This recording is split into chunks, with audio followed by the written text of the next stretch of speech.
Amen. Nazotangela biso Bible.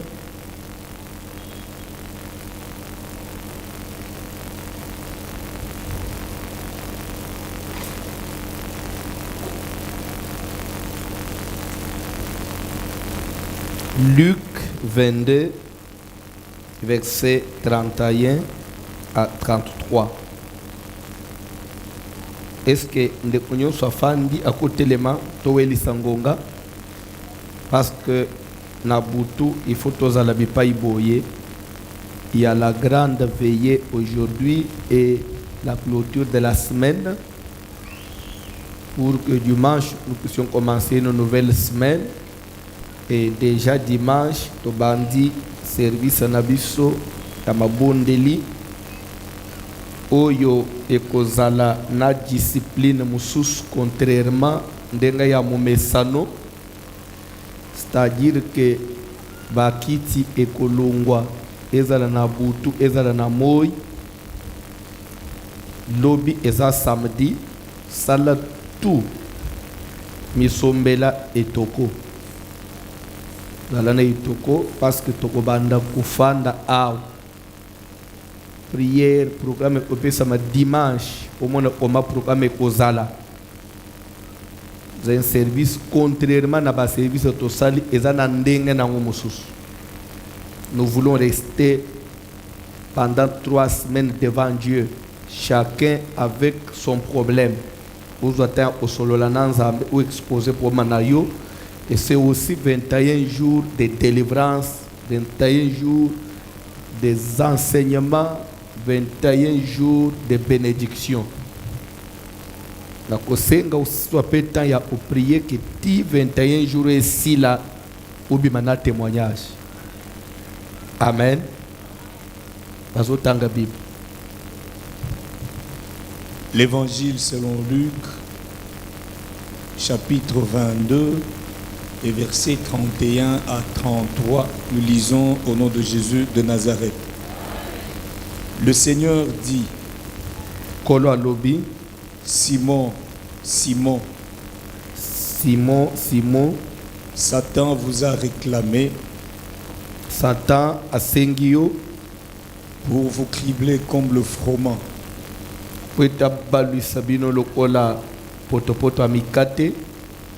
Mais j'ai prié pour toi afin que ta foi ne défaille point. Et toi, quand tu seras converti, affermis tes frères. Amen. Tofandi.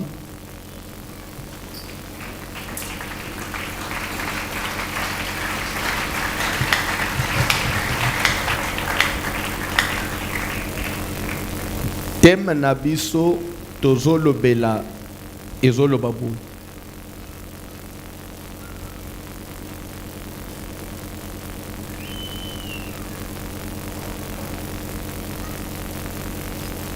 Détruire les réclamations sataniques,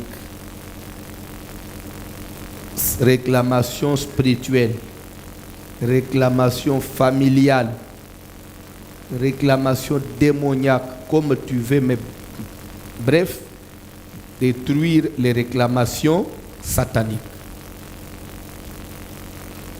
Nakolingola ndanga très bien.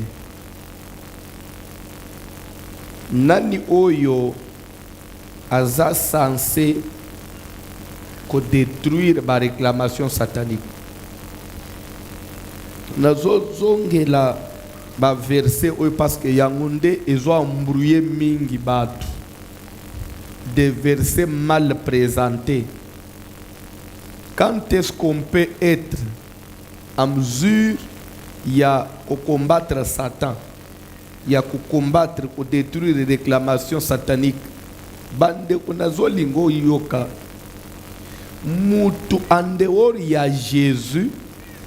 Mutu mo ote akoki otelemela Satan. Oyo comme si on vous dit que mutu azana besoin de délivrance, eza mutu nanu anjimeli Yesu te. Non. Mais quand on n'a pas encore accepté Jésus, on est totalement esclave du diable, on appartient à Satan. C'est quand nous acceptons Jésus, Jésus nous donne ces titres-là, ces statuts-là, il y a bananaye. C'est alors qu'on peut avoir le pouvoir. Il y a Olobana Satan. Il faut d'abord tout ce statut, il y a banana Nzambe. Mais moutoko soit délivrance avant Jésus. La délivrance commence après que Jésus a la sakoti na vie na yo. C'est alors on peut maintenant commencer à suivre sa délivrance. Mais au commun, on nous prêche que lorsque quelqu'un est en Christ, les choses anciennes sont passées. Et tout le verset du moment où la Bible n'a même pas dit ça. Et dans la version où on a dit lorsque quelqu'un est en Christ. Non, on dit si quelqu'un est en Christ. C'est une condition commune. Que si est réel. Quand on dit si, c'est-à-dire que ces conditions, ce qui y a solo. Il faut faire passer Makambunakala. Et Makambunakala,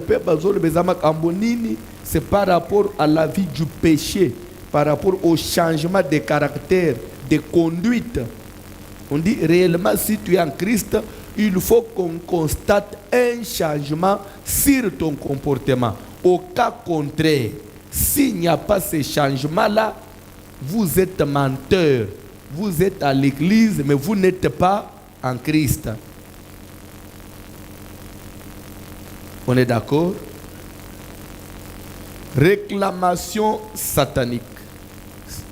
Bible et le Seigneur dit, Simon, Simon, Satan vous a réclamé. Amen. Nazolinga Olandangai très bien. C'était une précision que je vais apporter. Dans le moment où Jésus a dit Simon, Satan vous a réclamé pour te cribler. J'ai prié ou j'ai intercédé pour toi. Est-ce que Moutoumou Ozolandangai? Jésus n'a pas dit j'ai prié ou j'ai intercédé pour toi pour que Satan arrête de te réclamer. Non. Jésus a dit j'ai prié pour que ta foi ne défaille point. Et l'ingi olobani, c'est que malgré ma prière, Satan va te réclamer quand même. Mais quand ça va venir, et l'air de Jésus, Satan vous a réclamé, il parle. Au passé, cette réclamation de Pierre n'avait pas encore eu lieu. Est-ce que vous avez dit quand est-ce que cette prophétie de Jésus sur Pierre est après que Jésus soit arrêté?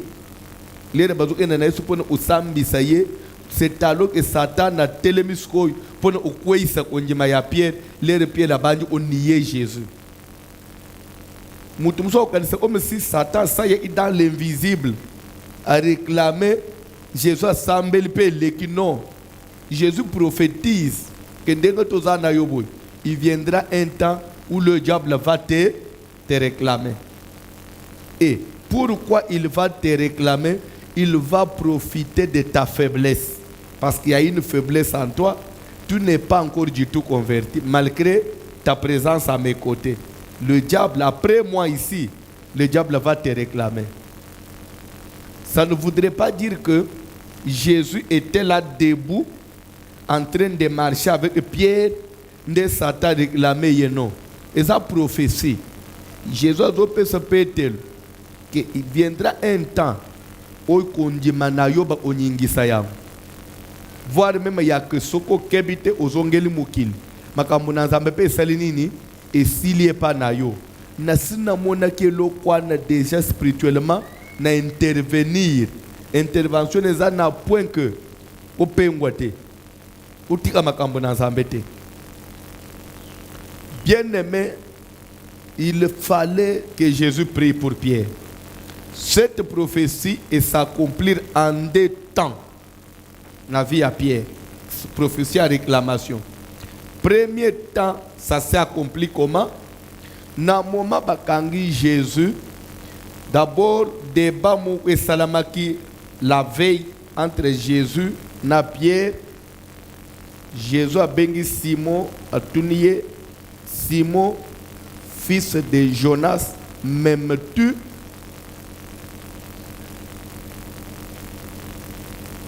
Amen.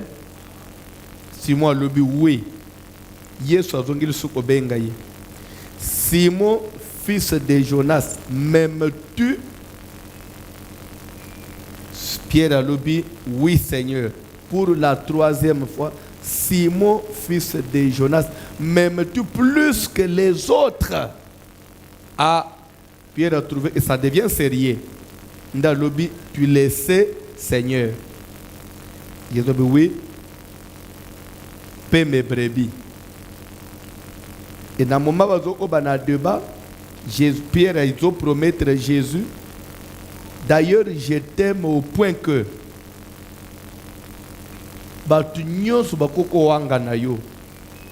sauf ngai. Et je suis prêt à aller avec toi jusqu'à la mort. Amen. Jésus est allé à l'obi. D'ailleurs, où est bien le ozolo bate. L'herbe au changa maboko. Yo. Okowanga nanga. Sumobi jamais. Ok. Avant ce soit yemba. Okowanga nanga 3 fois. Simon lobi jamais. Mutu jamais alonga mukili na makoki na yemoko. Tikana c'est une chose. Honneur pasteur aujourd'hui, c'est pas la grâce de Dieu. Tu es dans le Seigneur, c'est pas la grâce de Dieu. Pierre avait voulu montrer à Dieu que de lui-même, il peut tenir. Yesu aimisie kobeta tolote. D'ailleurs, kaka yoy kino tongwetan ukwanga nanga 3 fois. Pierre a dit jamais. Batu musus mengaite. Baye bakangi Jésus. N'habite dans sa tête avec vous imaginer que l'arrestation à Jésus aux alandengeni. Baye bakangi bakene na la police sur indengeni. Puis Simon ne pouvait pas imaginer que ça allait atteindre cette dimension-là. Il y a bazo beta mutu na fimbu bandeko tanga na bateste originaux mona. Fimbu oyo babeta nango Jésus eza nzete te, eza caoutchouc te, eza singa te.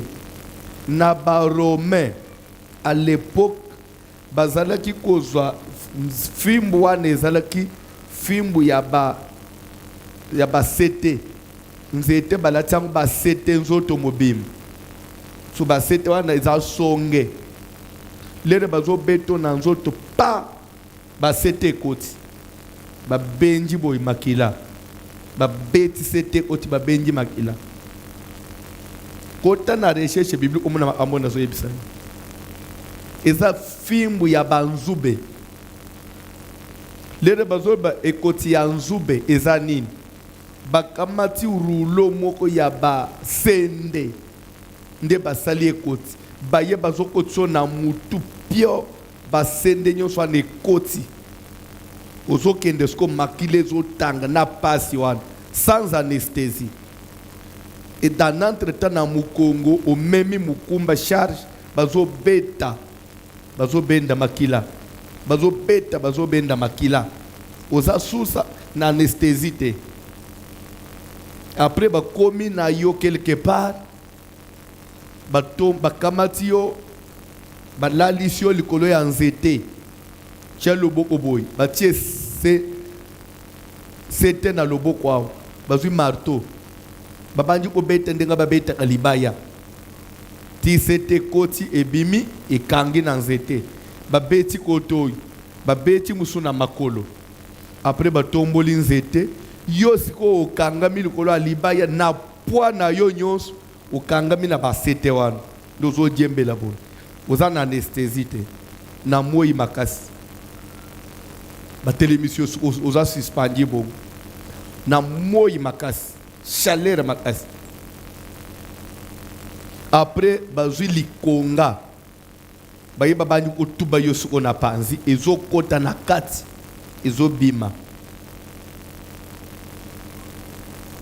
dans l'entretemps bamusu bazwi bazobenda mandefu bapikoli elungwe pikoli yo suki makili ezotanga devant tout ça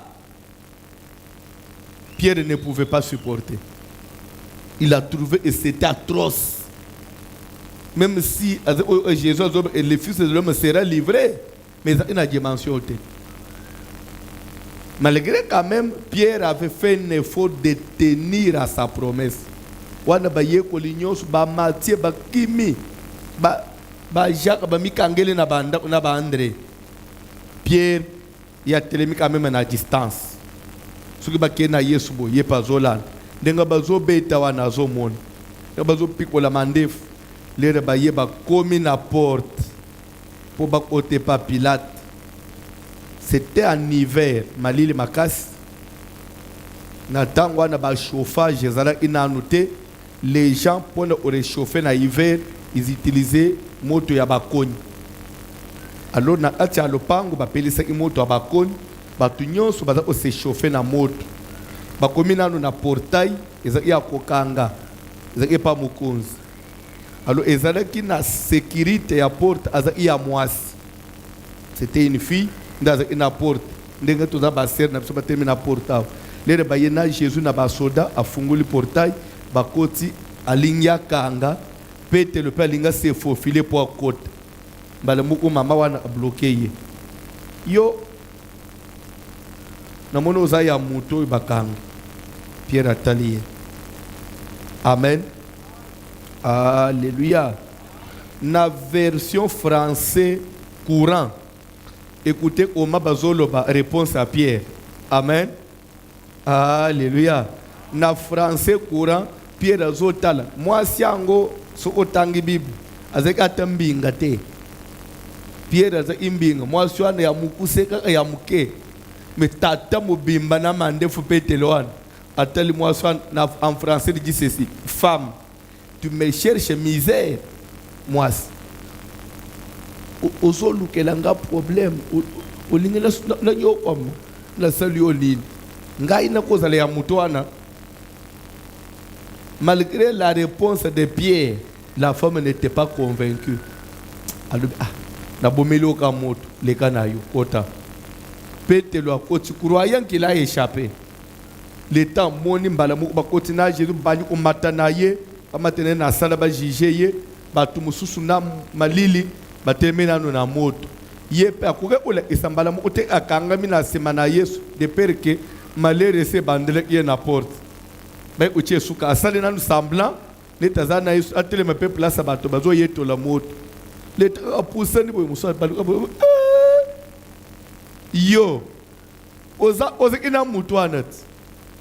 Amen. Alléluia. Pete lo lobi ngai. Le fait que ya oloba ngai abimis muso lobi d'ailleurs langage na yo nde fundi yo. Façon na geste ndengo sal ka ndenga mutu ana salak. Le temps troisième Pierre linga olobi ngai. Malamo ososo abeti kokoliko Jésus na balcon place bazo kende malgré ba pota na obeta wan abwaki misu Simon pe abali saboy misu ya Yesu na ya Pierre et toutani Pierre a se rappelé na maloba na Jésus yambu soso alel okwanga na ngai 3 fois. Je vais vous demander une chose. Soso alelaka ereni. Pardon?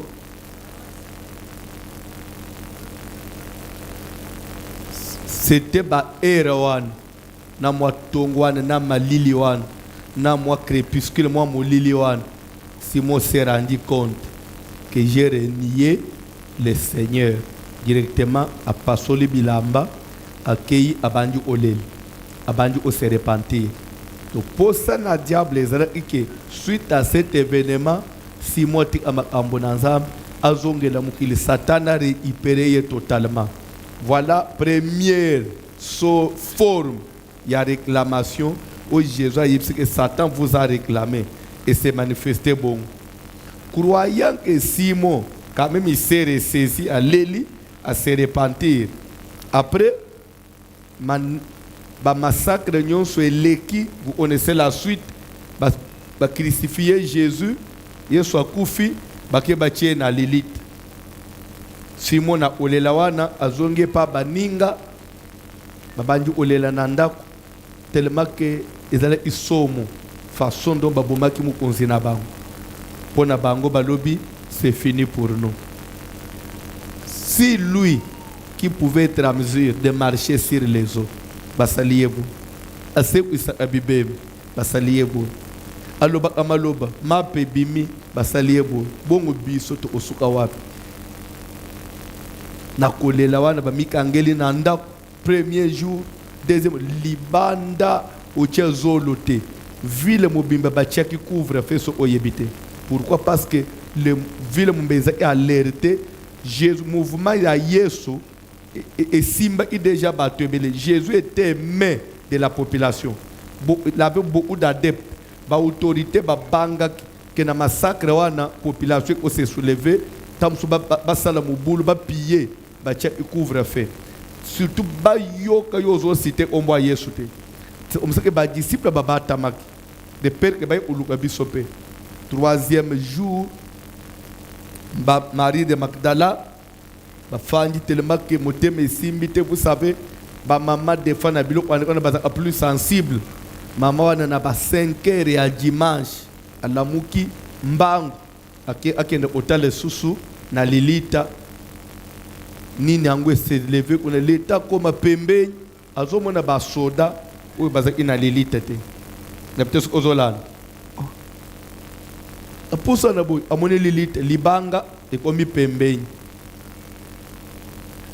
Alors elle s'est rendue compte que c'est sérieux.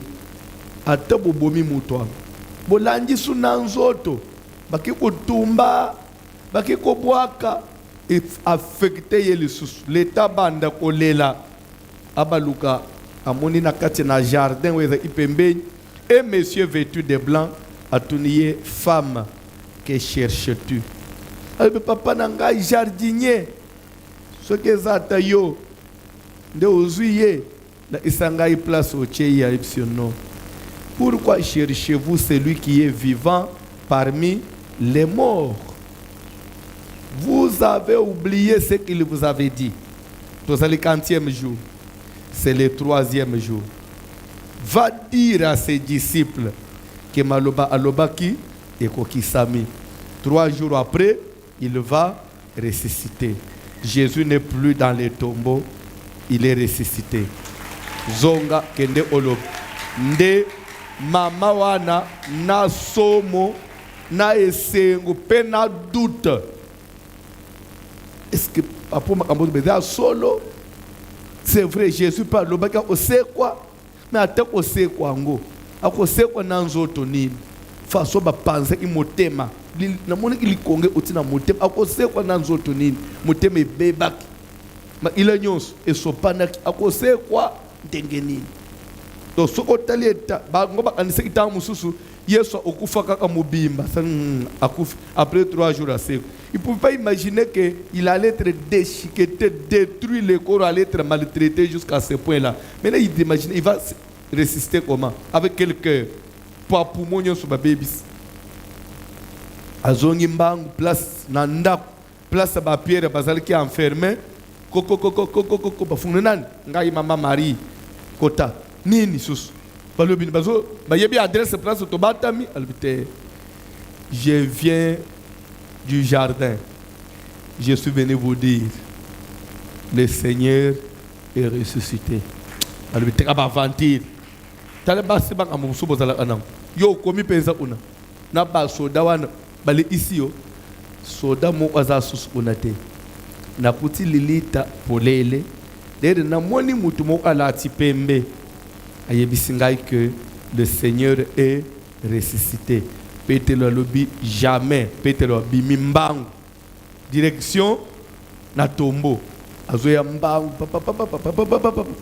Te akomi pembe. Amoni effectivement soda mo aza susté. Tala amoni lilita polele libanga pembe. Bible comme ça que Simon a été à s'incliner. Dis-moi il a eu le courage à côté na crotte na libuloan pour s'assurer kuti ba bande nyonso balinga ki ye na nzoto ba plier ngo proprement ba plier ngo bien ba tie pembeni et lamba balinga ki ye na elongi bangumbi pe bien soin là omoni nzamba soin awo yo ye na église mbetu na yo ngumbi bilo o bien badret ele désordre te depuis que na basi et na batu batika amda o désordre à église tala nanu na kose ko babongisi babanda ya yo bilambeza na modele ni chaussette mususu bima na ser congélateur ya yo chaussette bazo ombola ba benda boy chaussette na sima congélateur après ozolingo kende na lol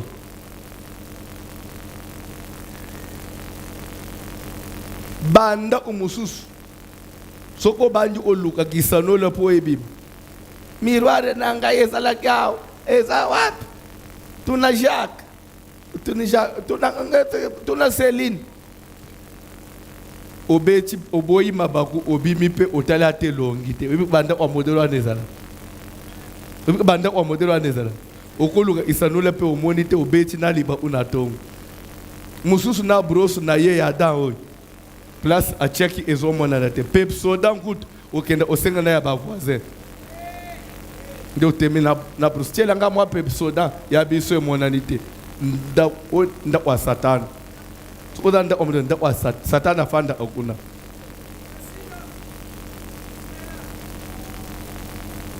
amen ba cuisine ya batu mususu soko koti na milito bisika ya ba mama malewe kosat osomona ba mesa ya ba mama malewe ndenge koma kama foot libaye koma obota mafuta nde ba table ya cuisine ya batu mususu eza koma obota wheel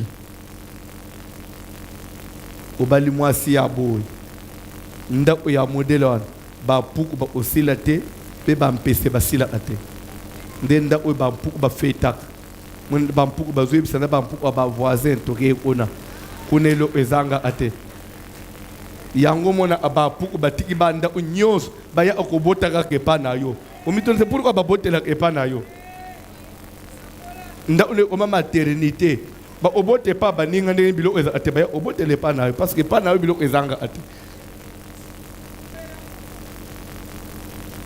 Dieu aime la propreté so oyebite Dieu aime la propreté nzamba linga asalite te ya ozobima propre na mission abat moza ana odeur corporelle obi bat ana solo nzoto bazala na mituna ba yebisa ka yote bozala apena habiter na famille oyebisa mwana na biso oza solo nzoto ekosile ndenge nini abanda asukola ana ba citron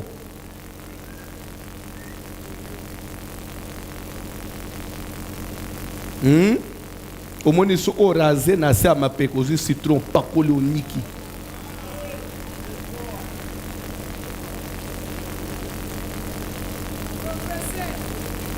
ekosila ekokima malembe pe soko olingo combattre solo ya nzoto zala ana habitude quand tu te laves elamba ozala inango na nzoto ata sengla atelo mokozongi sango lisusu te bilamba nyonso olate ezala o ezala ina nzoto te mais soko sokoli ozwi elamba ozala ina nzoto ozongi solo nzoto osila te parce qu'il y a des gens qui ont l'habitude ils portent le même vêtement même s'ils se lavent bilamba na zongi. Vous savez qu'il y a des gens qui font 2 jours avec la même chemise sur le corps, 2 jours na même singlet, 2 jours na même sous-vêtement. Aux andoki, aux magiciens.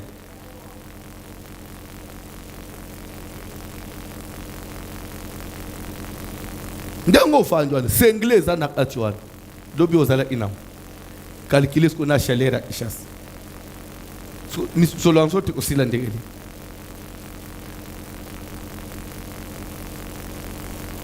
Après, il y a Saint-Esprit, remplis-moi. Saint-Esprit, remplis-le. Il y a place à sol. Saint-Esprit, il y a un Zambé.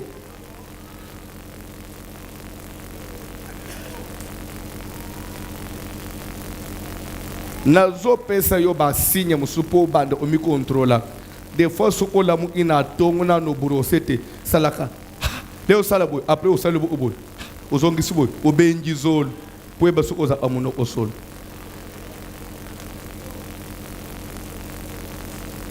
Mutu nyonso soka la mu ina tongo na no burosete. Muno eza amwa solo muke parce que olalaki. Mais solo ya munoko solo ekesene na wana yedana batu munoko za solo upola même ata brosser solo esila atena munoko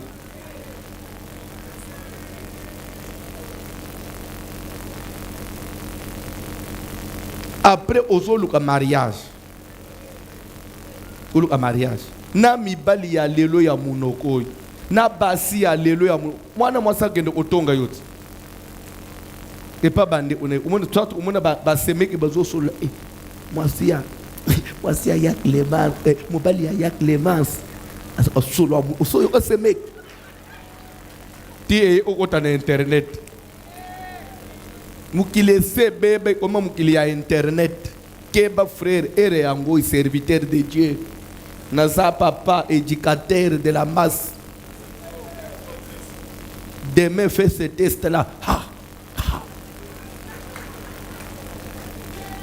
soit au leki na mwana mukwa muke osombele bombo olebe ha oyo ngandeke nini mwana muke bomba kabosana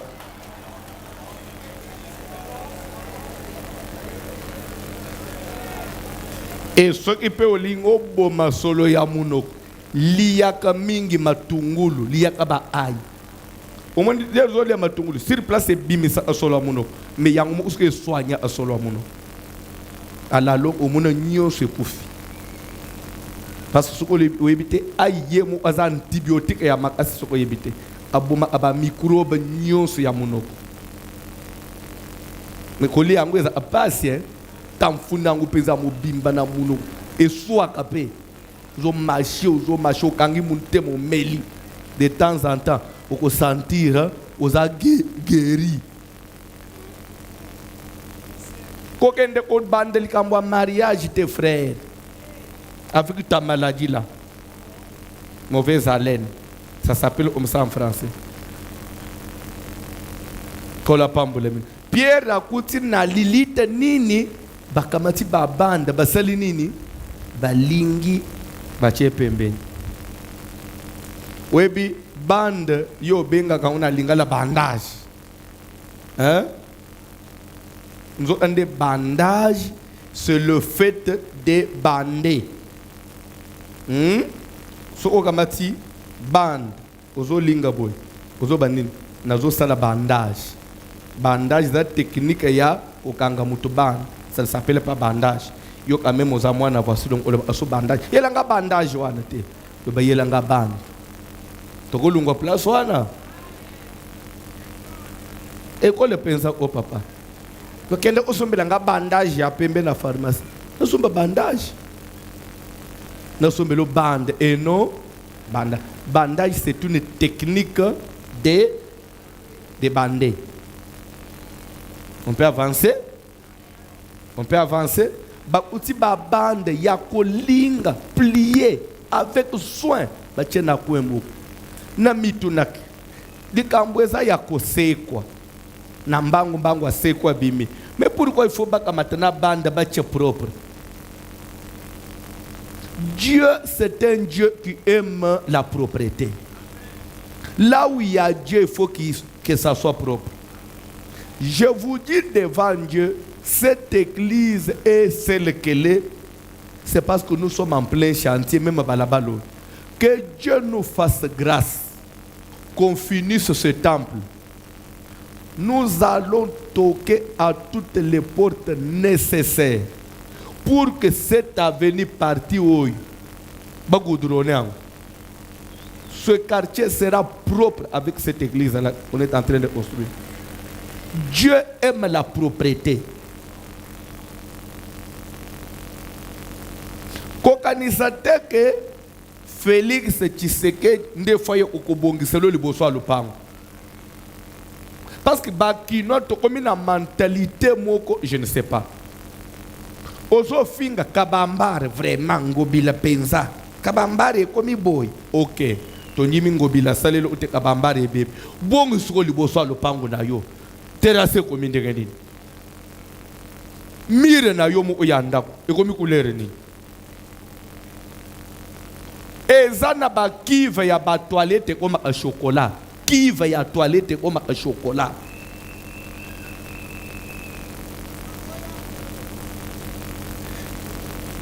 Ndako yo fanda. Kive ya toilette comme un chocolat. Et comme un chocolat ndengeni.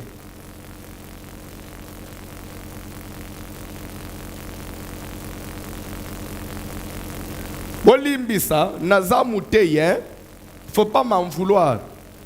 Webigeza na batu mususu soko zuka ka leçon ya lata otali na kati egata ekomi kunendenge nini te na ke musika te kaka leçon na egata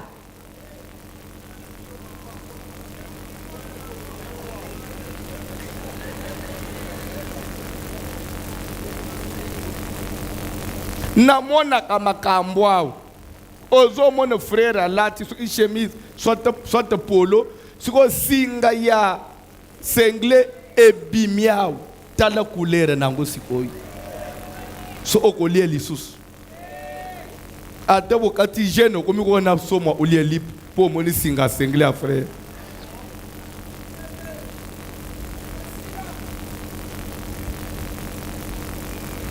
soutien ya batu mususu soki bazwi yango bake batie na aquarium bambisi nyonso bakufi fo bosomba bambisi asi soutien eza na nzoto no wana eza na solo ya mitoki ya ishasa mobimba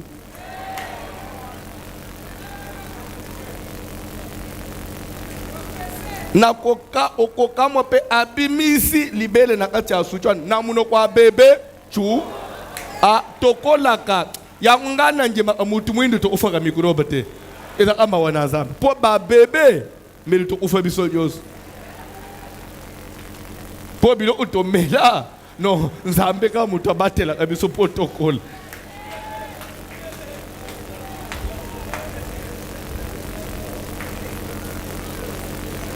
wabilere mo bebe azokola komi mutu azotala mama na bangu atelu soutien mama api na mele ilibele ya soutien ma mère est méchante.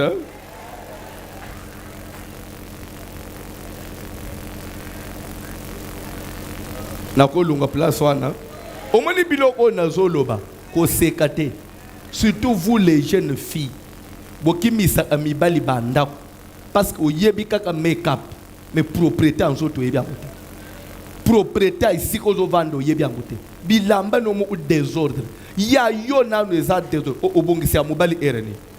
Kaka manzaka milai na lino or yo mona nzamba kele mutu soki nzamba sala biso na mino or meli ba mindele ba bime biso batu mwindo bazo mino nyonso basalela bisala soki nzamba sala biso na mino or na ba mindelo meli biso nyonso ba Afrika base ba buma biso bazo mino jama ya pamba na cuivre na est balingi babotola na mabele bo soki tozaka na mino or na muno bili biso batu mwindo bakata biso nyonso bazo mino yo zo aniseke kitoko mwasi eza kuchelinu ya or non mwasi akozala même aza kitoko ya makasi te mais tellement qu'elle est propre des fois abimi présentable mususu oza kitoko makasi mais désordonné olataka biloko ya chere mais na désordre mal classé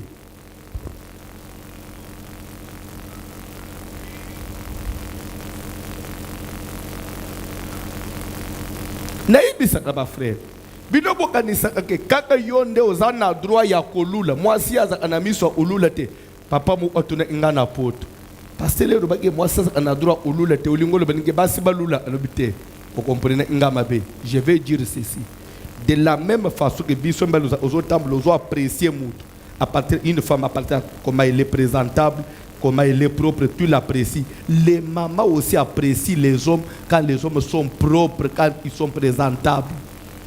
C'est ça ce que je veux dire. Parce qu'il y a des hommes qui pensent que yo zolinga moi sans le propre. Bon yo mubali. Mubali mobimba zalaka ozo mituna.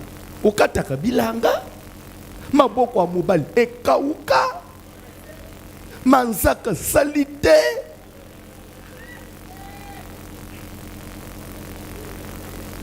Ozo simba mutubo azozoka.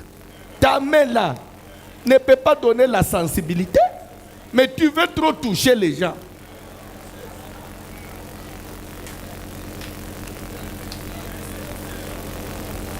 Na mituna otumba amapa na fulu po mabo ekauka.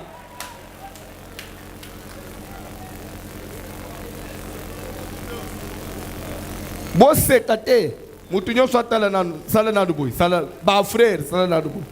C'est comment? Omoni nego fanyiti Sony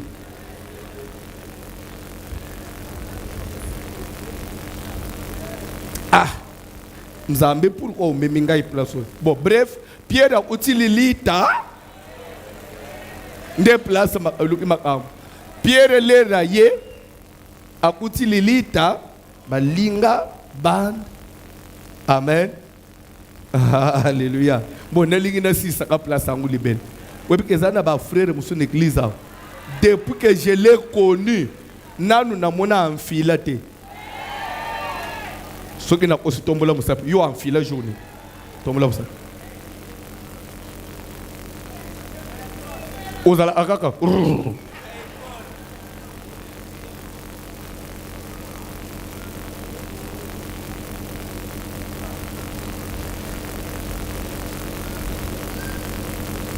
Na ba polo kangama nango ya ba américain ko sat ikitabu yo ayena ofrande ozana nous jeune frère oza jeune papa.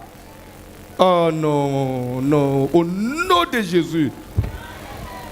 Oh bitumba nini omoni bo attaquer ngai bo betinga flèche au nom de Jésus. Boko kangate. Est-ce que balobi ki lokole tukanga akitambala na mutu to sokola kasukite to benda akitambala to salon to kolia fufu na pokwa to lungula akitambala to benda solo.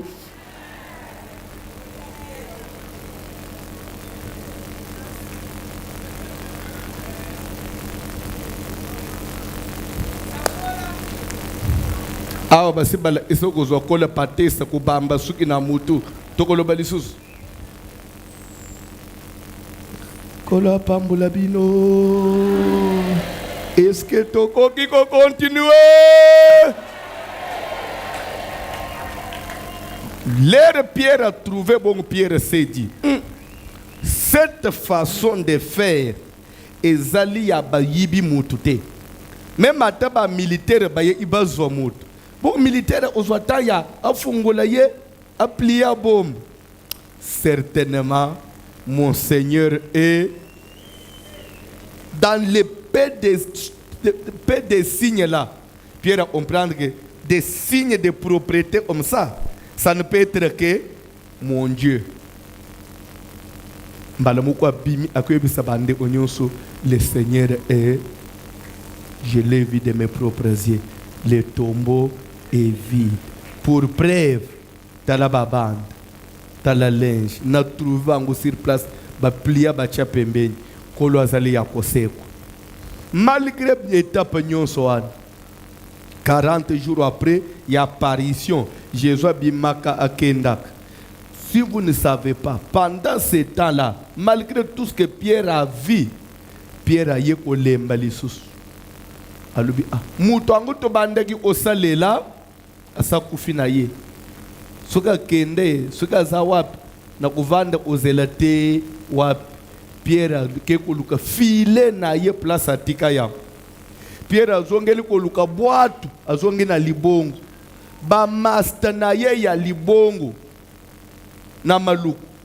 Basi ba komaki ko banga Pierre. Parce que Pierre a komaki otambula na le Seigneur calculé niveau Pierre a komaki. Voir Jésus ce n'était pas mince affaire. Mais Pierre a bras droit à Jésus. Ba komi ko monele na dimension. Ba mona ana tongo moko Pierre azoya na kilote mwa munene. Wapi bwatu na ngai. Viens. Ozongi sona musalo. Keba ba yo omona yo place osobimaka. Keba okende uluka baninga yakala. Ba numéro musoso suspende ina téléphone okomi ko débloquer ya. Réclamation. Viens Pierre. Potika. On ufanda banda ba vivre ndenge nini. Pierre azongeli pêche. Oubliant que le Seigneur m'avait dit, tika filet, viens, je ferai de toi pécheur d'homme. Au contraire, de sous pécheur et ambicité. Pierre a tika on a le pécheur d'homme, azonga sous pécheur de poissons. Abongeli musala, évangile, aller par tout le monde, Pierre a bossan. Un matin, Pierre est en train de pécher. La Bible certifie qu'il était tout nu. Comment na libongo mona bande bande oya ba riverain wan. Omona ndeka bazala lere baloba. Amona amutu moko ye, s'il te plaît monsieur, est-ce que je peux me servir de ta barque? O ba prophète nini mususu ba utiso wapi? Yesu kutuba boma. Bon, soit les racines altei, ok. Prends maintenant la même barque, enfonce un peu là-bas, jette encore le filet. Ah, papa tika na okaka, na sina pesi boîte aussi si makambona. Na lobi butu mo bimba na zuye lo ote. Awo utu mo yese bimia. Mbisi a lobi, jette le filet à droite. Sur ta parole, je vais jeter. Ko bois kabwa abenda boye, filet plein. Abeleli na barque et ami balé venez m'aider. L'état va benji jusqu'à là réflexe est salaté. L'état va benji mbisa tel ah. C'est le Seigneur et moi je suis nu devant le Seigneur. Pierre a sauté a mi bois est-ce qu'on a maï pour bomba nu jité na ye. Lera lungwe wana abanji sukolel. Ah. Sambena poni ni nazozo tanga Bible au monde. Après événement wan nde Pierre a telema libela aksangisi bandeko bakena chambre haute bakeluka muli musantu. Depuis lors Pierre a zonga lisusu ce matin. Ni tete intervention spirituelle il y a Jésus que j'ai prié pour toi. Ce Messie a été tenté 2 fois. Il y a que ceux qui nous embêtaient, il aurait abandonné totalement la voie du Seigneur. Quand il même professeur, vous imaginez Ngai, au niveau tentation, niveau épreuve, il y a un avis à Moutoute. Prie Dieu que lorsque ça viendra, Zambazalanayu. Quand il s'est ba épreuve lera ya na vie ya mutu elandaka degré ya konjima pe landaka grandeur ya mission ba pesa yo soki nzamba bengo na ba grande chose épreuve no kozala na niveau likolo makasi keba. Et j'ai dit les réclamations quand ils viennent, quand ça vient, quand ils viennent, quand ça vient dans la vie d'une personne, ils sont basés sur quoi? La vie du péché. Une personne qui prie, qui sert Dieu, qui fait tout, mais qui est toujours dans le péché, un jour ou un autre, Satan peut te récupérer. Parce que le péché donne accès au diable. Ta porte est toujours ouverte. 2. les lois établies, entre parenthèses, certaines condamnations. Il y a des gens qui vivent sous des lois. C'est-à-dire que lui ne peut pas aller au-delà parce qu'il a été condamné par une loi. Et le diable travaille sur base de ces lois-là, vous empêchant d'aller très loin. Nous lisons un verset de la Bible. Après, je prends quelques minutes et j'arrête. Deutéronome,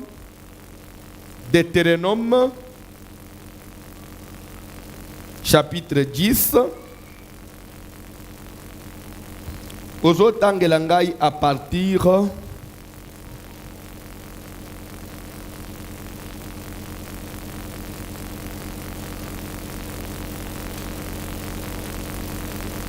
verset 6.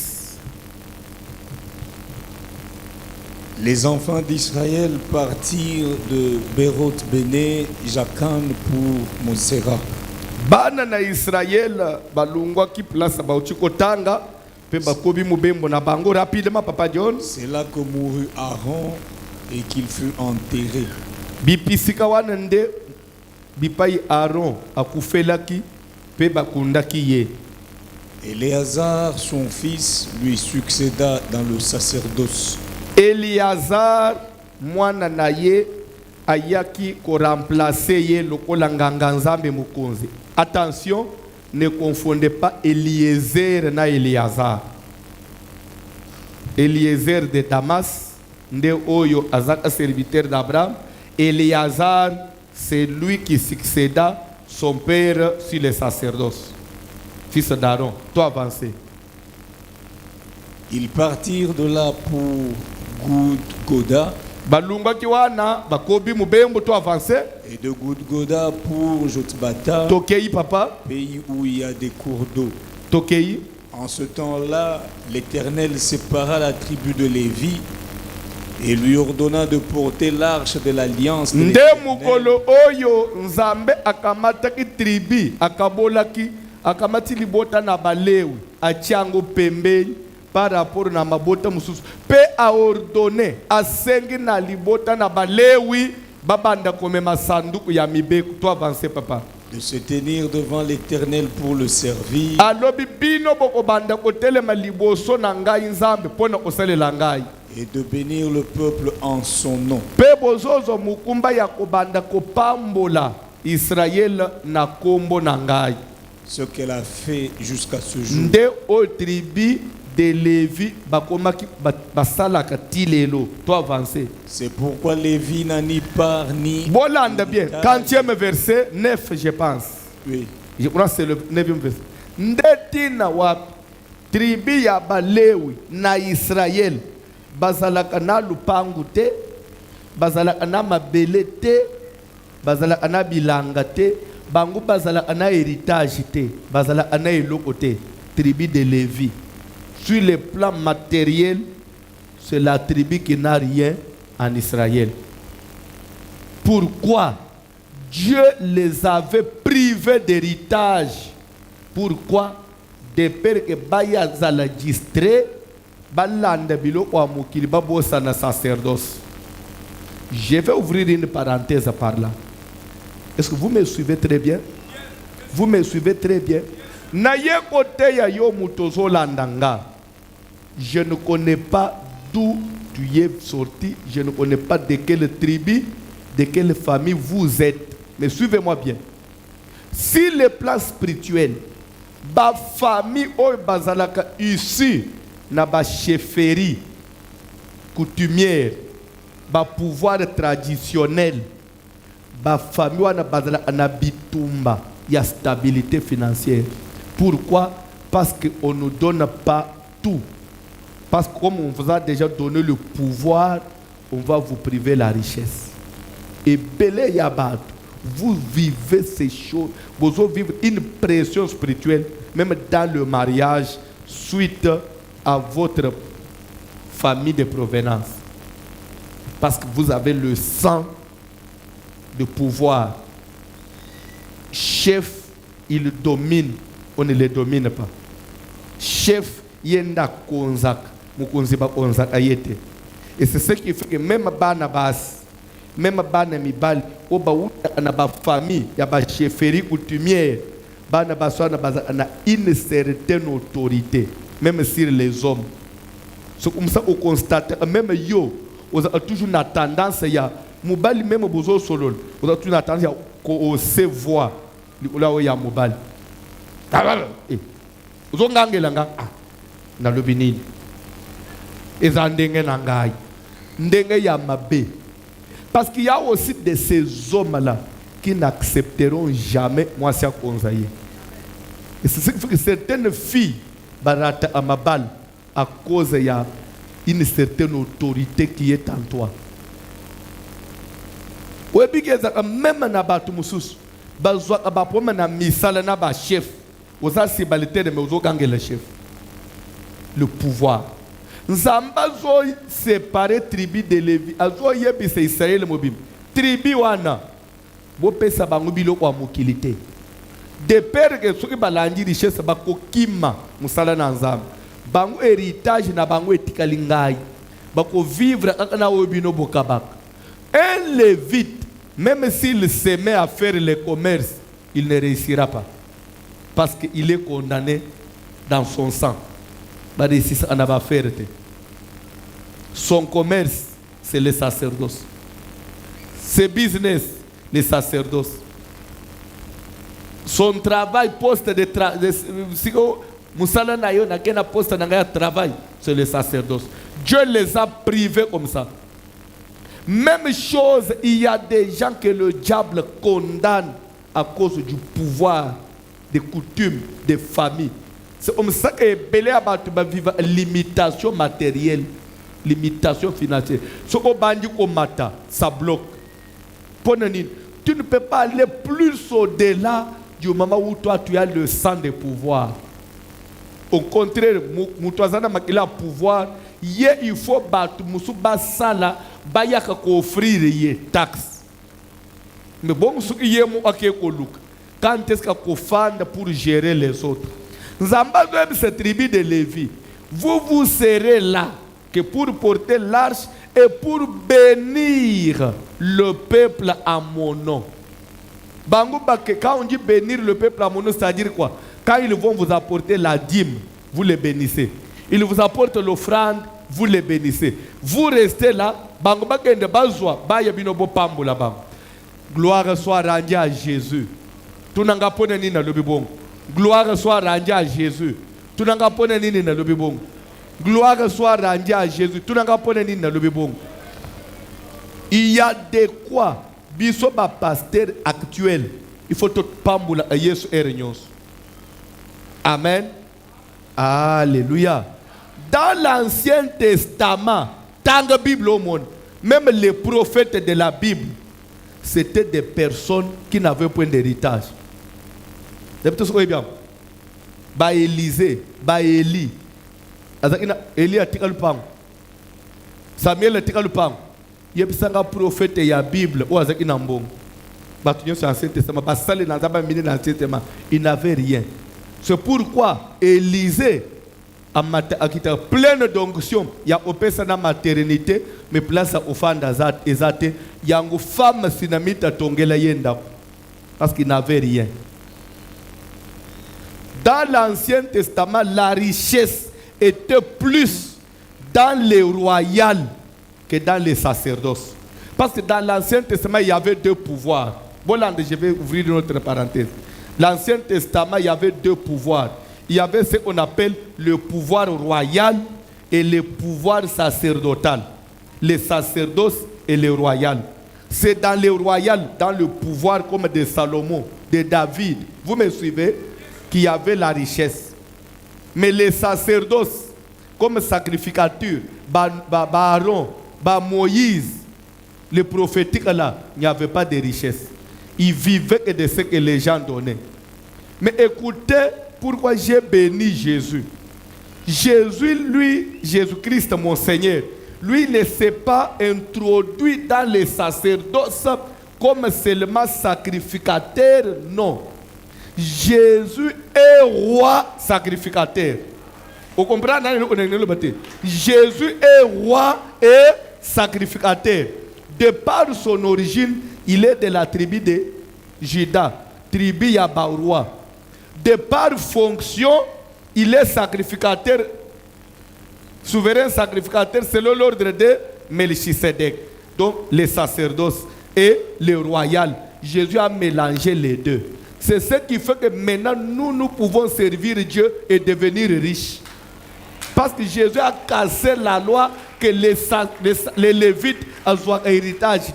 Parce que lui est venu, il a fait de nous rois et sacrificateurs. Nous pouvons avoir et les biens et les spirituels.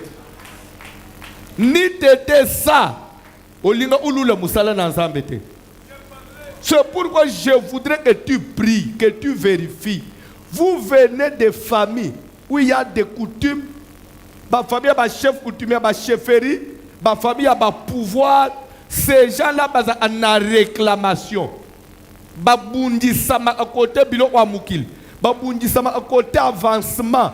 Babundi sama à côté bénédiction. Babundi sama à côté stabilité. Babundi sama à côté mariage. Une des raisons qui fait que tu n'es pas stable dans la vie, vérifie bien tes ancêtres. N'y a-t-il pas un pouvoir sacré quelque part? Vérifie bien dans ton caractère. C'est nano monete bayebisa ayo mwana mwasi azala aboite. Baloba anaote. Mwana mwasi azala aboite. Ozana autorité makasi. Tikangai. Na bande ngai pe pasteur na yo oloba na yo. Mwana mwasi azala aboite. Yebisa nano muto azala pembeni no mwana mwasi azala aboite. Parce que na modelo okobeta bokilo. So tolo banan bokilo ni na konjima yo bando ungangela mwana na ye. C'est dans le sang. Le sang des chefs coutumiers. Makila wana e combattre un mariage.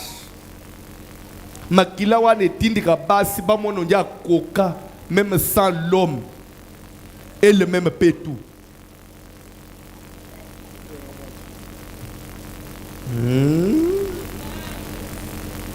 Nanyatien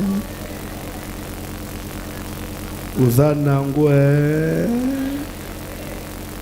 Ndangwe zo misasyo na celiba Oyebakate Webigezana bana basi Bakodre bazo vivre na fiancé boy.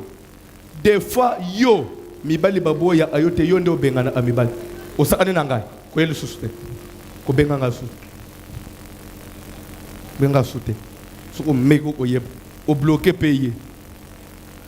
Nakata to na op. Nan ba beng ba net yo ba bengala om. Frère, mas pas bengalo plusieurs fois. Hein? Ba bengalo plusieurs fois. Okutana na basi a modèle wane. Il y a des filles qu'on ne peut pas reprocher. Oui bien. So on reprocher ye des causes de séparation. Kulu anga soute. Basi wane zakanine. La réclamation travaille avec les lois établies. Elle a un sang de pouvoir, un sang pour dominer. Webi ngai na dobaka bo bande ko ba olimbisa ngai bi soto botama ba mindelete. Webi lo poso mundele. Chez le blanc, l'homme se fait serviteur de sa femme. Vous voyez pas? Ba mindele moi sinda beta amubali. Mubali azo. Vous voyez pas ante? Mubali azo ngisa ate.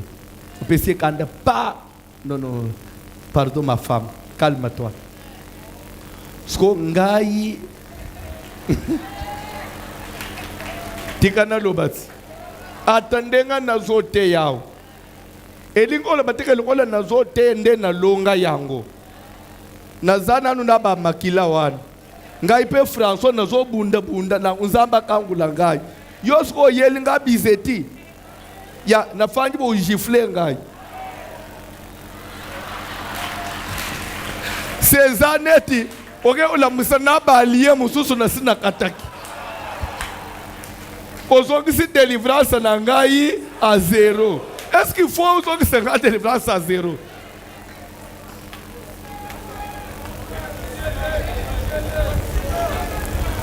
Bande kweza bitumba. Makamboto zote okomonangu blague. Mais c'est sérieux. C'est dans le sang. Dans ton sang, il y a un feu qui brûle. Oyo linga mungongo mokwe matate. Vous sentir on dirait il faut sauter.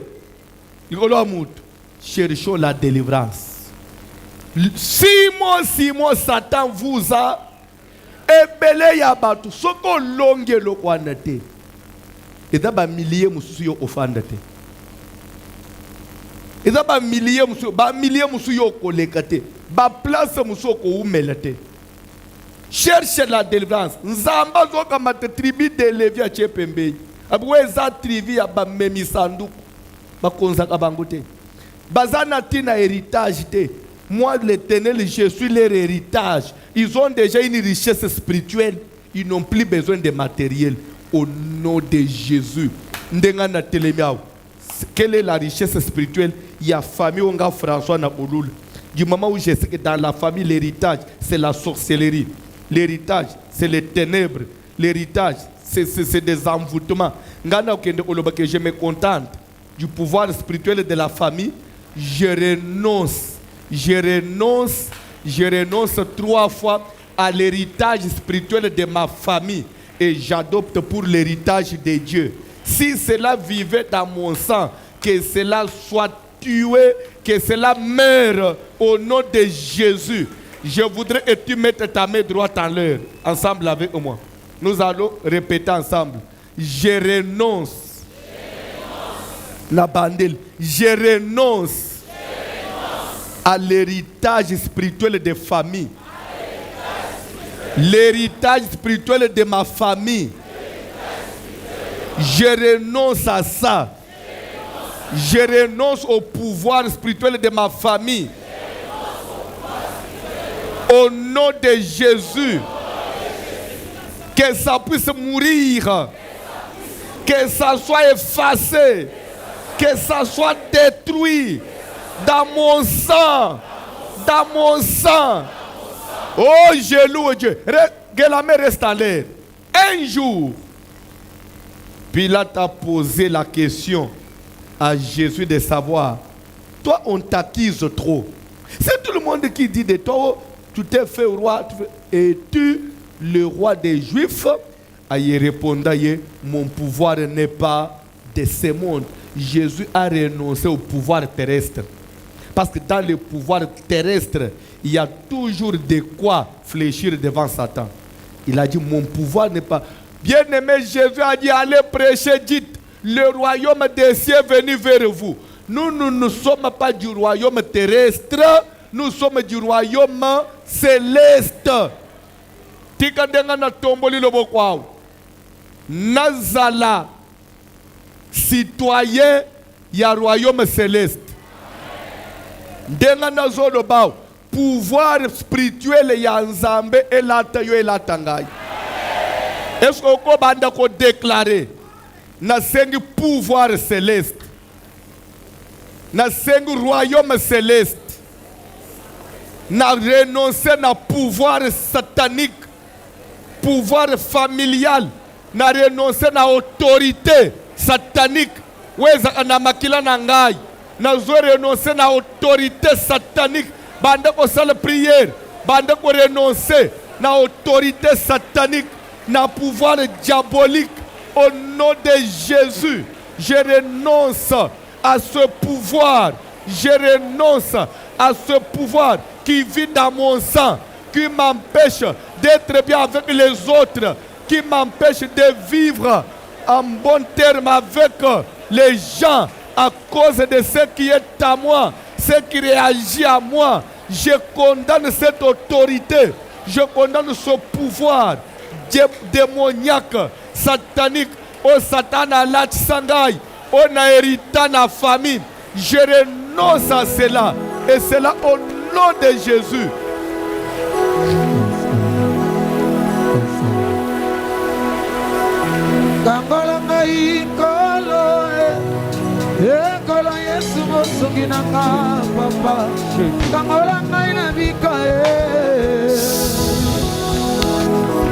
Fanda na sepe sanga 2 minutes na nous na sollicité. Je vais vous dire ces choses avec des preuves. Na banza ba papa musu bako zalao na ba frère et même ba maman musu bako se rappeler na makambo na zolo ba o bako zala peut-être bakola na ba province. Rappelez-vous. Ce qui boke na pa province. Okokuta, je parle d'abord na ba village. Toke ne mettre na niveau ba Bukavu, ba Kindu, ba Kasai, ba province na ba minéré. Landa makamunazo, ba province na ba minéré. Okuta village moko na ba Kwabo, par exemple, na Katekelai. Diama ebimi na village wana. Ebimi ebele. Ozokuta bakolo village. Bangunde bateka kama bele po boye kokata mabulu. Bokati bozwi diama bokomi na mbongo. Bango moko ba village ba olo mabele bazaka na mbongo te. Nazo peso un exemple. Ezali discrimination te, c'est un exemple. Bako na boy kotanga kombo. Webi bakolo mabele a Ishas. Bakolo mabele les autochtones à Ishas. Hein? Bazana mapango wapi?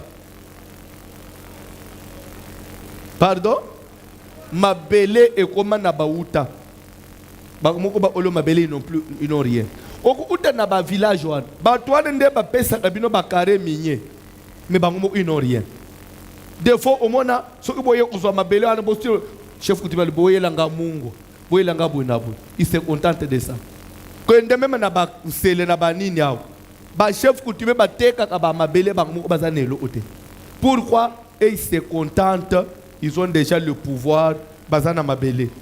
Mais papa ya bazoya bakusala ba ferme ba exploiter mabele wan ba bongi ba kay basumbi mapango na Ishas. Bango mutu bateka ba ferme bazaka nelo ote. C'est ça la sorcellerie. Sors de ces choses, renonce à ces choses. Kobeta katolote papa nanga zaka mukonzi am bisoto na mabele na biso. Renonce à ça. Bible dit que Moïse devenu grand refusa. C'est-à-dire que quand il a compris, il a renoncé. Ndengo zaboy, kondi makate, même batata mwasi no baye, même papa, même koko na ya mwasi, benga kayo, mukalenga mukashi. Yo pozu man yebise ngana za mukalenga mukashi. Une femme n'a jamais été chef. Moi je suis une femme. Parce que c'est-à-dire que toi tu ne peux pas te marier, toi tu dois dominer sur les hommes. Parce que là tu sois célibat sans les hommes. Ça veut dire chef, femme. Donc moi si mukonzi. Babenga ko biloko wana te. Yo za moi si mukonzi te. Tu es une femme ou sengeli un jour au bal pose le soumis à un homme. C'est le célibat. Bazo là tu sais yo sans le savoir. Puissance et réclamation. Ça agit sur base des lois, sur base de certaines condamnations. Batu batambula ana una makila sans le savoir. Il faut renoncer à ça. Biso toda na besoin to fuluka. To endelibozo. C'est pourquoi pour fongola misu mukilibozo monoi, mukileza na face spirituelle cachée. Tozo a quelques exemples ya Kinshasa. Na kwa sababu quelque chose. Tala na Kinshasa komon. Kinshasa zomon. Actuellement bauta nde bazo konza na Kinshasa ko leka même ba autochtone. Kenda na ba village pour ton information, zo avion kita na Chikap. Kuta ba boutique ya minen na ba magasin yo na Chikap. Eza ba to ba utiki na ba yo sala commerce. Comment na Kikwit? La plupart ya commerce na Kikwit eza ba utende ba yo sala. Bakolo mabele baza aka distrebo. Pourquoi il y a une réclamation dans le sang? Binoboza na mabele bolu ka lisusu nini? Au nom de Jésus. Nga naza na mabele te. Naza na pouvoir mu ya mukili te. C'est pourquoi nazo luka na bonga na Yesu. Parce que na mukili pe naza amukolo mabele te. Nga naza étranger. Je suis citoyen céleste. Na mukili biso toza ba pai. Lokolo tozaba kolo mukilité tika to bonga enju to matana bilo na biso to ende pa Yesu Kristo na yeko ye biso na prière na yo renoncer na makila ya pouvoir Même ndikolo abana na yo yebisa ba renonsaka na makila ya coutume makila ya tradition boya ayango frère. C'est pourquoi sortez des croyances, sortez des réunions de famille. Bobi manakomi kumisa na babiloko ana. Azo sakana nanga yebi ngai te. Yebi seba yebisa yebi bakwa ka shile bien te. Au nom de Jésus. Gana za mutetele, ce qui va esprit abatetele la mu inga il va me sentir. Ba esprit ya batetele la mu kio. Ba esprit abatetele za Saint-Esprit. Ce qui ba démon ya batetele. Oza anangoti lelo et la muga apere mo o papa.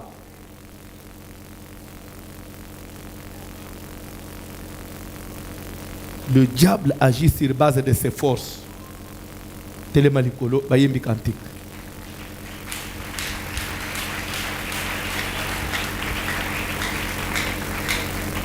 Telemalikolo zala concentré, nous sommes dans un cantique, nous avons besoin de faire une prière.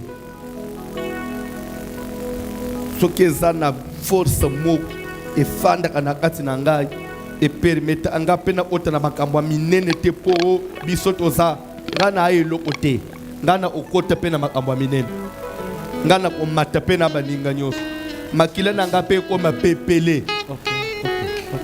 Bano makabatu nga bano menga te yoza déjà mukalenga mukonzia wapi ya mulili au nom de Jésus. C'est pourquoi au monaka bando ki babonga kana moite opo bango baza obonga na butu tobonga na moye biso tobonga na moye to tambula na mituka na moye to sala ba voyage ba avion to somba to lia bien to lata bien to fanda na ba itia bien tika bango ba fanda na oya butu etali ba bandoki bimana kindoki isale kufa et qu'on permettre jamais au bon.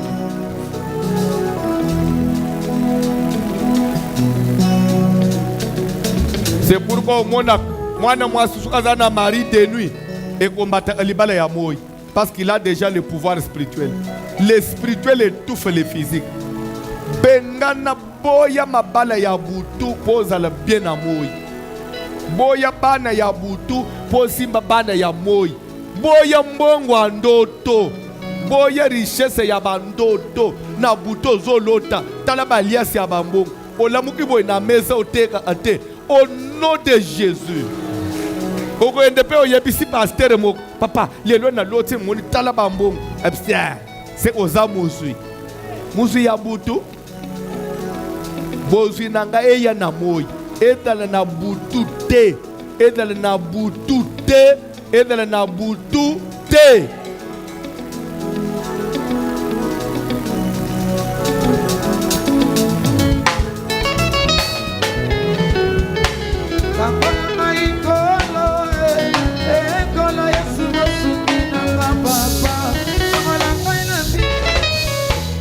Président on dirait oyeba anga penser bien te. Nzembo neza ya kala. Toza anana ba groupe de prière. Papa. Ce n'est pas que quand j'ai parlé tout semble, j'ai prêché sur les démons, les liens, que tout ça, vous pouvez entonner un cantique du Saint-Esprit de la puissance. Puissance dans la vie de délivrance. Ce n'est pas tout un bagage kangolanga ikolo to banjuko beta beta, mbunzembo akala. Naza ina mwana mke. Tinde un cantique spirituel de puissance.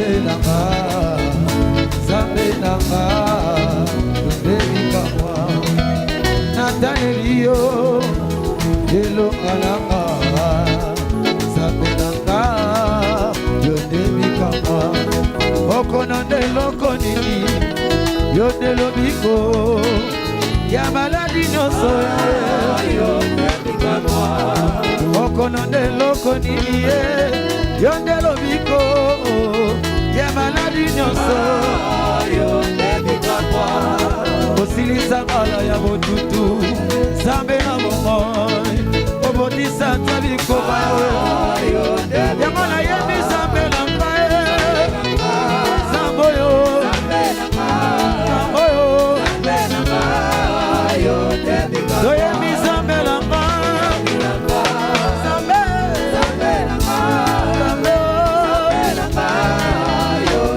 oh, il a reçu le nom, au-dessus de tous les noms.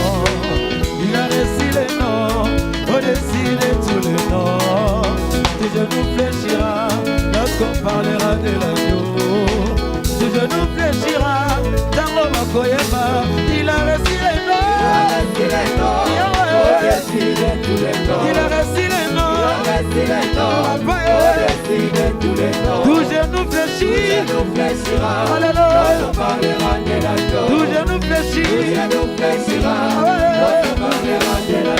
oh Jésus, il a reçu les noms, au-dessus de tous les noms. Il a reçu les noms, au-dessus de tous les noms.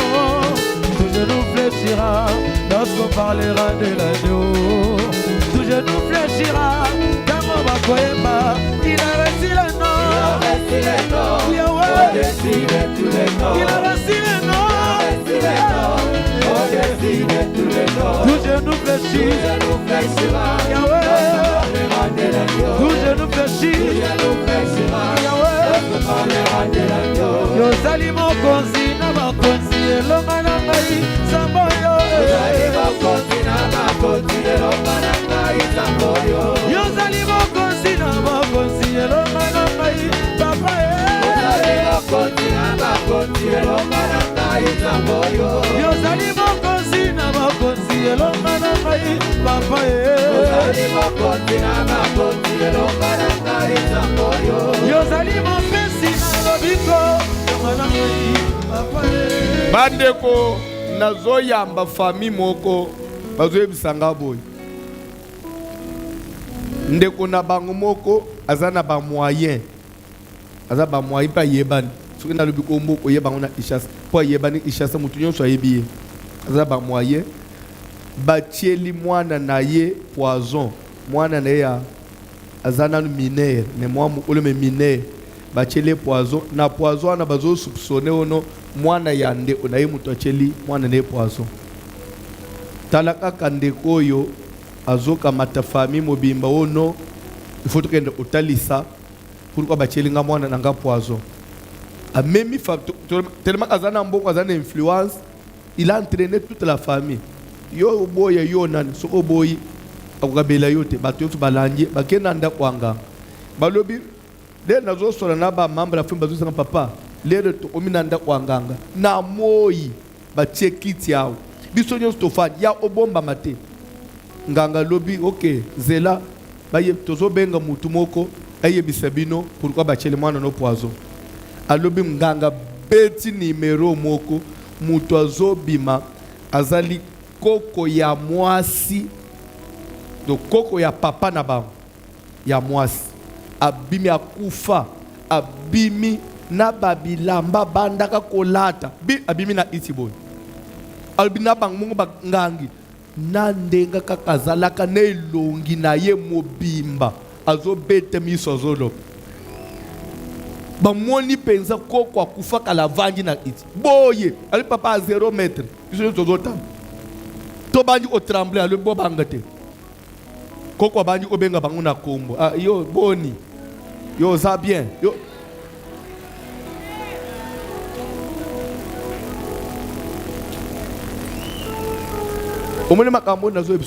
j'ai reçu ces gens-là aujourd'hui avant na autant.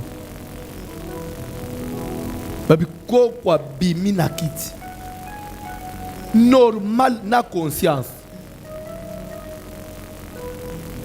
Abandi osolo. Balubiti mutunyo sozana mutuna tuna koko. So pona ngani ngana zo balate. Bonga solo bini pona voyage na ngai. Koko solo. Nando ya koko bengi ndoyi na ngai. Basilisi pa koko limwe kitietika livite. Nde prophétie yangwana. Ozobi mwana na message bauti mawombi. Mutuna mutunzamba lobeliye. Bazoye bisanga. Soko pourquoi bayi olukanga. Après ça, liwe koti na famille. Liwe koti na famille. Et quand mutu abandi o malade ba omi na hôpital, moi to soigner zate mutu akei. Oya kei mutu akei mu beso. Ba voici l'homme. Fais quelque chose. Tala mu ba famille to uti. Bande otika ne bisebino ni chose. Vous pouvez ne pas accepter, mais c'est la parole de Dieu. Les morts ne sont pas morts. Ils sont dans le séjour des morts. Satan a un pouvoir et a obéissé les images na immobile. Père lobi na yo. Papa na bino ufano ko mona yepe bosolo na yi. Abimi pa bengi yo kaping. Oyo ina voix na ye. Mais pour que nous aussi mbayete.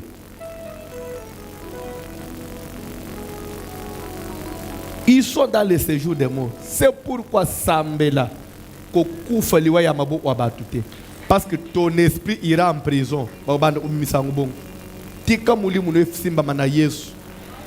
On peut faire remonter tout le monde sauf les morts en Christ. Parce qu'ils sont dans les saints d'Abraham.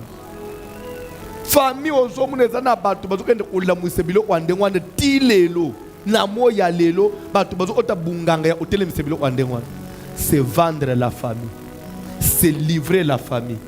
Ndenga tofanja okoyeba te nani na village dans ta famille qui continue à faire de telles choses. Mais quand ça viendra avec des revendications, ça va attaquer oyazana makila pete. Nazana bezo sala prière. Sukenda nande umoko gende ulamusa ba moto na ye eliye ye moko na bana na ye elanda ye na bana na ye mutu gende opelisa moto contre yote agende ulamusa ba ufi adresse bangu na bana na yote au nom de Jésus. Retour à l'expéditeur mutu nyonso akota biloko wana yango moko elanda ye na ombo na Jésus. Sala prière.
Est-ce que yebi keza na batu mususu na mukila vine ateme oui ce sont des croyances. Il y a des choses qui ne sont pas des croyances. Demande-moi comment. Dieu dit ceci, qu'on ne trouve pas chez toi quelqu'un qui évoque les morts. Pourquoi Zamba zo pays? C'est que batu bakufa bazala pe mutoko solo na bam. C'est pourquoi Zamba qu'on ne trouve pas quelqu'un qui cause avec les morts. Pourquoi Dieu interdit? Parce que quand les gens sont déjà morts, ils ne sont plus de ce monde, bakomi ba interdit.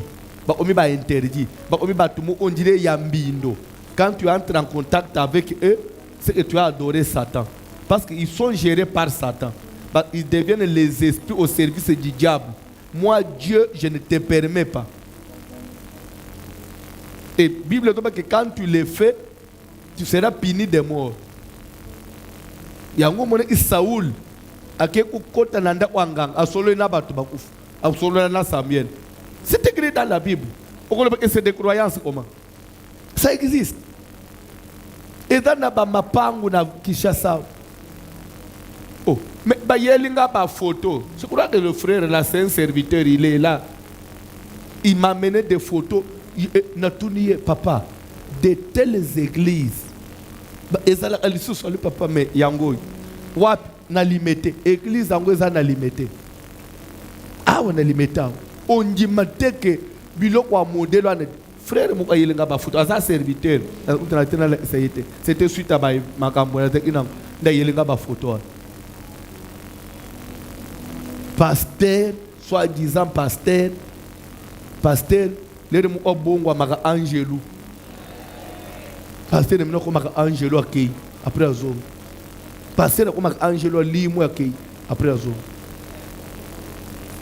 Ba kamata ba konyi ba cheti ekomiao ba bani opelisa moto. Les bani opelisa moto ba kota kana moto ande fa ba encercler moto ba lachi ba pem. Pasteur au mi esprit. Angelo akei. Puis après Angelo Zong, papa Zong Angelo. Après Abandi Otei. Papa na miswa unode nazo babu. Omundenga nazala. Ngana ozala kaka ngai. So ozela ngai na au nom de Jésus. Kende uluka yer. Boyamba moto. Ko na limo libel. Papa suki na limo libel. Limo na yak. Bosu bak na kagabi libel. Au nom de Jésus. Ngana zaka kawo papa. Na tuninde kwan de telles églises. Alors papa na limité musikate. Limité papa 7e riab. Talabanji. Au nom de Jésus. Mais mutazo kende okota na biloko abo. Akosili sa famille. Parce que tous ces esprits-là, on a besoin de servir. On a besoin de makila. Makila, on a besoin de yamwana na yo. Ozo sala prière. Ce que on a besoin, ce que on a besoin esprit moko tellement na famille, comme ko réclamer makila yamwana nangai, makila nangai, mote panza, les esprits qui réclament le sang, les esprits des morts. Les esprits qui réclament le sang.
ya kokanga soki eza na bato bake kotonga bahôtel et ces hôtels nous réclament.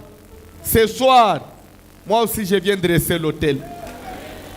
Hôtel oye ko renverser hôtel na bango kindoki. Oye ko renverser hôtel na bango mulili. Soki bango ba invoka ka batu bakufa, ngana invoka Jésus qui est vivant. Na kombo na Yesu. Offrande no nganga. Nazana besoin le kaliboswa. Avec ton offrande de $100, Fandanase, que cela soit un hôtel. S'il y a quelqu'un membre de ta famille qui est allé réveiller des réclamations, il y a des malades dans la famille, il y a liwa, il y a makasi, une offrande de $100. Mais mon engagement, venez prendre du haut de cette chair et je vais engager Dieu pour toi. Rapidement pour ça. Une offrande de $100. Telemanango liboso na trône na Nzambe. $100 pour ça. Rapidement. J'ai besoin d'une personne